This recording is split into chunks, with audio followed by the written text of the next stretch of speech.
এই যে চুয়াডাঙ্গায় এমন রোদ দেখুন, এই যে বেনাপোল ঢুকবে, ওই যে মাথা দেখা যায়, এই যে এই যে বেনাপোলটা ঢাকা যাবে চুয়াডাঙ্গা থেকে, ঢাকার দিকে রওনা হবে।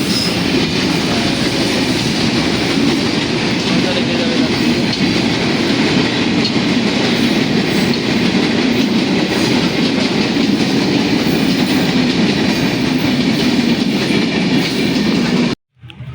প্রচণ্ড রোদ। এই যে গেট ফেলে দিয়ে, আমার গেটে যে গেট ব্যারিয়ার ফেলে দিয়ে আমি এই যে গাছের তলায় দাঁড়িয়ে আছি। প্রচণ্ড রোদ এই চুয়াডাঙ্গাতে যেমন এমনি গরম বেশি, তেমনি শীতও বেশি, এবং চুয়াডাঙ্গায় এই ধরনের তাপমাত্রা উঠে থাকে। আসলে এই যে এখন বেনাপোল আসছে, শব্দ হয়তো শুনেছেন।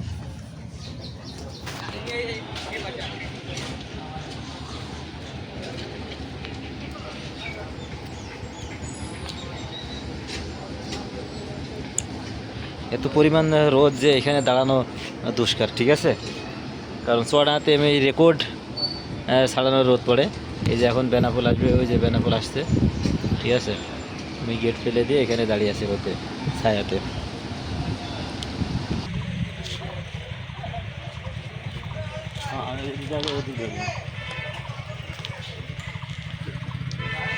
দর্শক ভাই হইতে পারে না,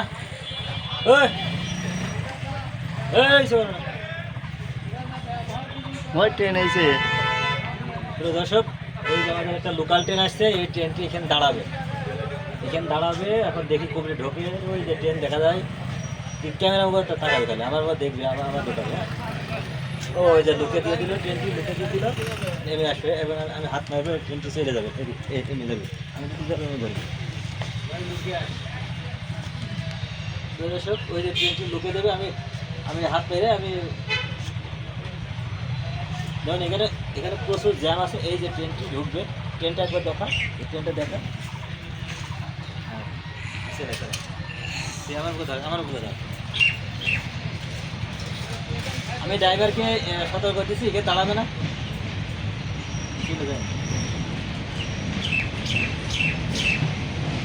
না দাঁড়াবে। এখানে দাঁড়ানোর কোনো অধিমতি আছে? করছিলাম সমস্যা হয়ে গেছে, তাহলে ওই সিগন্যালও দেখতে পারি না, এই গাড়ি আছে, আর ট্রেনও দেখতে পারি না, ওই থামলাম। আপনি এখানে চলে আসবেন।